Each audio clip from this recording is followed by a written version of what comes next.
Hello my dear students. So today I am going to start next topic, that is exception to the law of supply.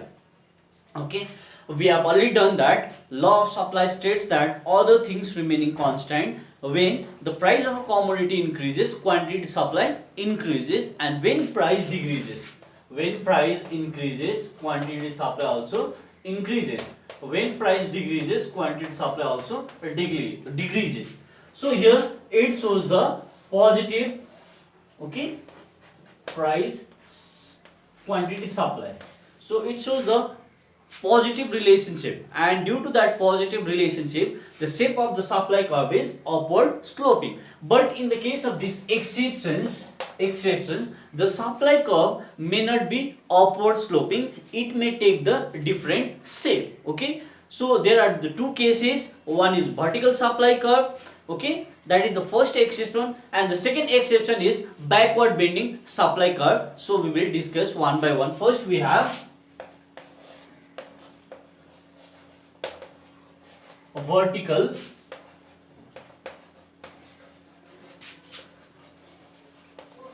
supply curve. Okay, so here the shape of supply curve may not be upward sloping, it may be a vertical line. Okay, I will show it with the help of diagram. Suppose this is quantity supply, this axis is price axis, this is our origin. Now especially in the case of rare items, okay, rare items like maybe old manuscripts, classical paintings, old coins, what happens that the supply will remain fixed, the supply cannot be changed. And suppose say the supply, let's take example of Mona Lisa painting. Okay, Mona Lisa painting, now supply of this Mona Lisa painting is suppose say a 1. Okay, so whatever may be the price,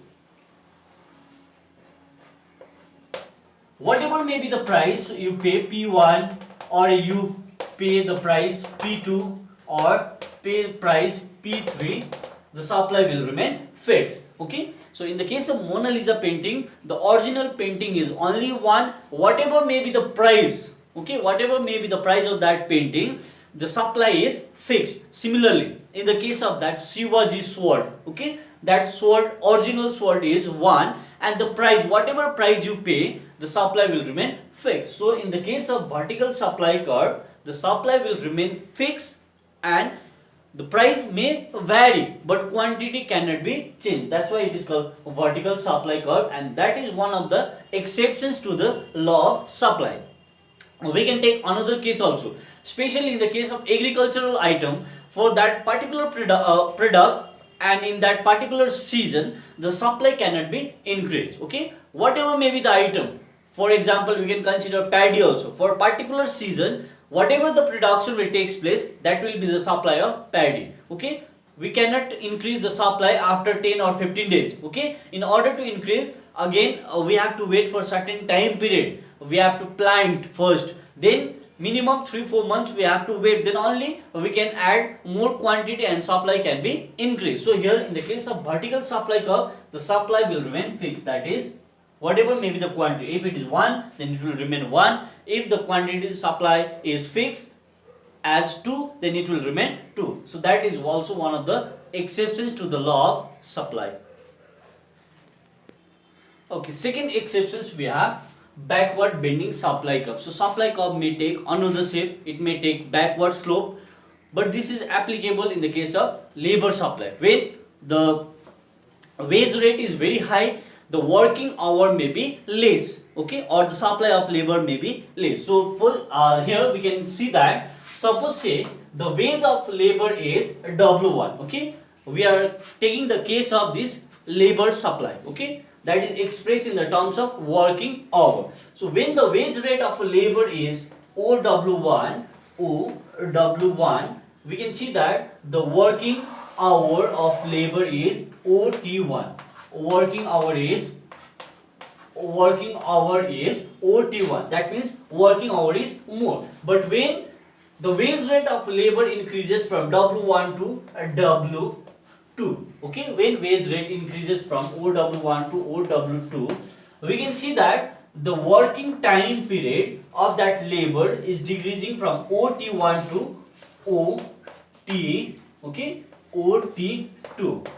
So here when we see that the wage rate of the workers is increasing per hour, the working hour of the labor will become shorter. So here the time period of working hour is decreasing from OT1 to OT2 because of that increase in wage from OW1 to OW2. So here this backward bending supply curve is applicable in the case of labor supply, okay, and that is expressed in the terms of working hour and the wage rate. Means if the workers are getting higher wages per hour, then his desire to spend the leisure time with family will be more.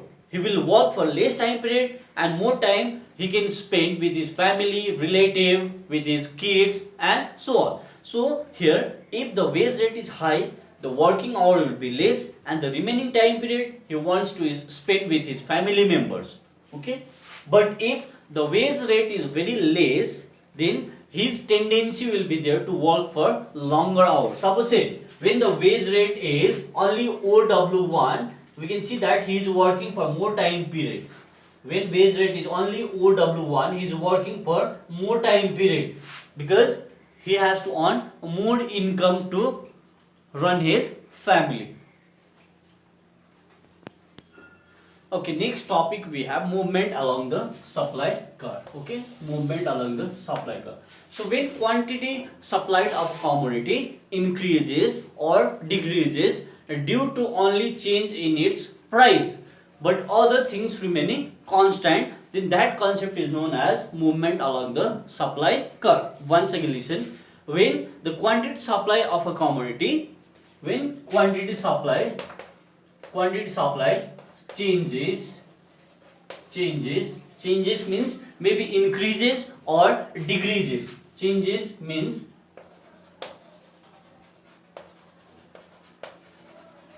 increases or decreases.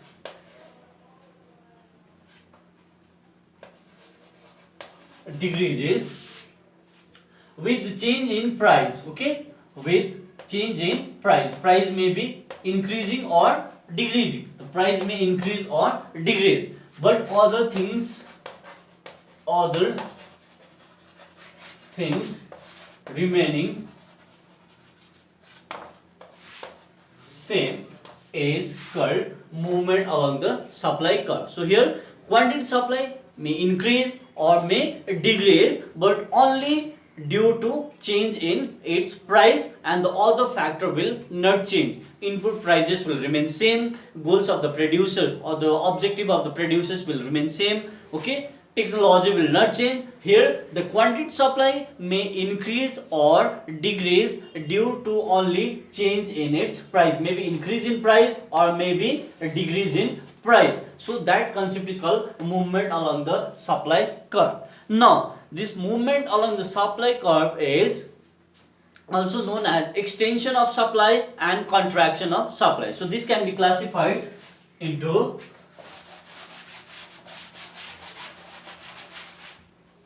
movement along the supply curve can be classified into two parts. One is called extension of supply and the second one we have contraction of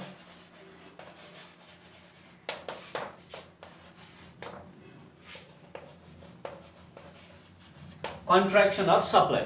So this extension and contraction of supply can be explained with the help of a diagram also. Now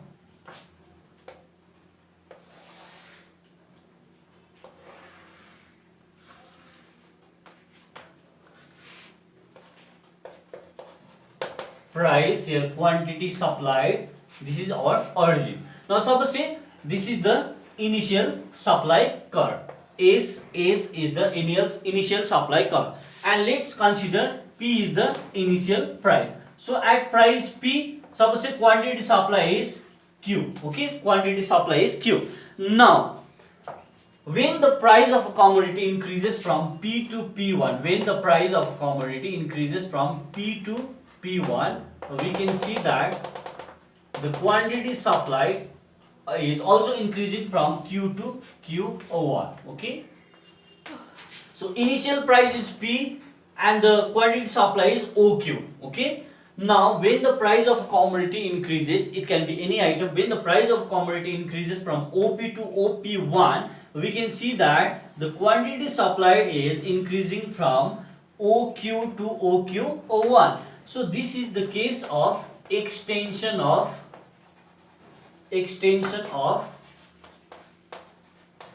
supply. Okay. Now how this extension of supply is taking place? Extension of supply takes place due to a rise in price. Here price is increasing and due to that extension of supply is taking place. Now we will take the another example of this contraction of supply. So once again, this is our quantity supply, this is our price axis. Suppose this is our initial supply is S. Okay, and initial price we have suppose P. So at price P, quantity supply is Q. Now when the price of commodity falls from P to suppose P1, when the price is decreasing from suppose this P to P1, here the price is decreasing. Now due to that decrease in price, we can see that the quantity supply is decreasing from OQ to OQ1. So here the quantity supply of commodity is decreasing from OQ to OQ1 due to fall in price. So this concept is called contraction of supply. We can see this one as contraction of supply. Here the other factor is not changing at all, other factor is remaining constant. And what are that other factor? Goals of the producers, technology, input prices, government taxation and subsidy, and so on. So these all factors are remaining constant. So this is the case of extension of supply, and this one is contraction of supply. Okay, next concept we have shift of the supply curve. So when quantity supplied of a commodity changes, increases or decreases due to change in the other factor, okay, but here the price of a commodity will remain same. The price of a commodity will not change. So once when the quantity supplied of a commodity increases or decreases due to change in other factors and the price of a commodity is remaining same, then that concept is called shift of the supply curve. So here the quantity supply will change increases or decreases due to change in other factors, due to change of other factors. And what are that other factors? Other factors like input prices, goals of the producers, technology, improvement in technology, government taxation,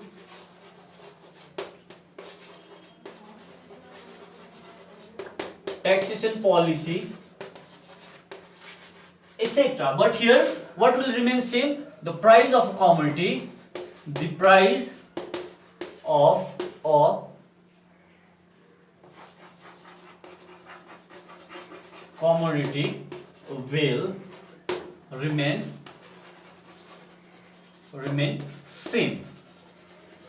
Once again, what is shift in supply? Shift in supply means when the quantity supplied of a commodity increases or decreases due to change in other factor, due to change in this factor, input prices, goals of the producers, technology, taxation policy, but the price of a commodity will remain same. This will not change. Okay. So when the quantity supply increases or decreases due to change in all these factors, then that is called shift of the supply curve.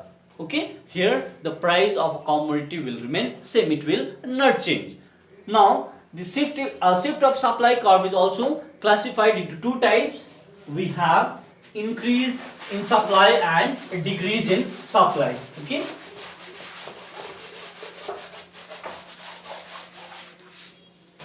this shift of supply curve is also divided in two parts. One is called increase in supply, and the other one we have decrease in supply. Now I will explain this increase in supply and decrease in supply with the help of diagram. So first let's take, this is our quantity supply, this is our price axis, this is our origin. Now let's take, this is our supply curve, S. Okay, S is the initial supply curve, and the price of commodity we have P. P is the initial price. At price P, suppose say quantity supply is Q. Now when the other factor changes, when input price decreases, okay, when input price decreases, obviously what will happen? The cost of factors of production will decrease. The cost of production will decrease, and when cost of production decreases, the profit margin of the producers will increase, and when profit margin increases, the supply of a commodity will increase. So when the input price decreases, the supply of commodity is increasing from, suppose say S to, suppose say S1. Okay, now supply of commodity is increasing from S1 to S1. So at the same price, we can see that at the same price P, the quantity supply may increase from Q to Q1. So here the quantity supply of a commodity is increasing due to change in input prices or maybe some other factors of production. Suppose say if the government is reducing the rate of taxation, and when the government reduces tax from 10% to, suppose say 5%, then what will happen? Obviously the profit margin of the producers will increase, and when profit margin increases, the producers will be willing to supply more, and when they are willing to supply more, the supply curve will shift rightward. Okay, the supply curve will shift rightward direction. So due to that, our new supply curve is S1. So we can see that at the same price OP, the quantity supply is increasing from OQ to OQ1. So this is the case of increase in supply. Similarly, we can take the another case also, the case of this decrease in supply. Here we have quantity supply, this side we have price, origin. Now let's take initial supply curve S, okay, and the initial price we have P. So at price P, the quantity supply is, suppose say Q. Now when the government, instead of decreasing the rate of taxation, if the government increases the rate of taxation from 10% to, suppose say 15%, or we can consider the another factor or another case also, instead of decreasing the input price, if the input price has gone up, so if the input price increases, the cost of production increases, and when cost of production increases, the supply of a commodity will decrease, and when supply of commodity decreases, the supply curve will shift leftward. So due to that, suppose say supply curve is shifting leftward. Okay, supply curve is shifting leftward. Now we have new supply curve S1. So what we can notice that at the same price OP, the quantity supply of commodity is decreasing from OQ to OQ1. So this is the case of decrease in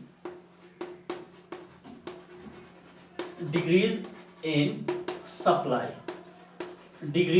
Once again listen, this decrease in supply takes place due to change in other factor, not because of price. Here we can see that in both the cases the price is not changing, price is remaining same. Here the quantity supply is decreasing due to change in other factor, due to rise in a taxation policy, due to increase in the input prices. What is happening? The cost of production is increasing, and due to increase in cost of production, the supply curve is shifting leftward. So here the quantity supply is decreasing at the same price. So this is the case of decrease in supply. Now next one we have increase in supply. So we have seen that if the quantity supply of commodity increases due to change in other factor, suppose say input price is decreasing, the rate of taxation is reduced by the government, so in that case the profit margin will increase, and due to that supply curve will shift rightward. Okay, so due to that supply curve is shifting rightward, and we can see that at the same price OP, the quantity supply is increased from OQ to OQ1. So this is the case of increase in supply. Okay, this is the difference between increase in supply and decrease in supply.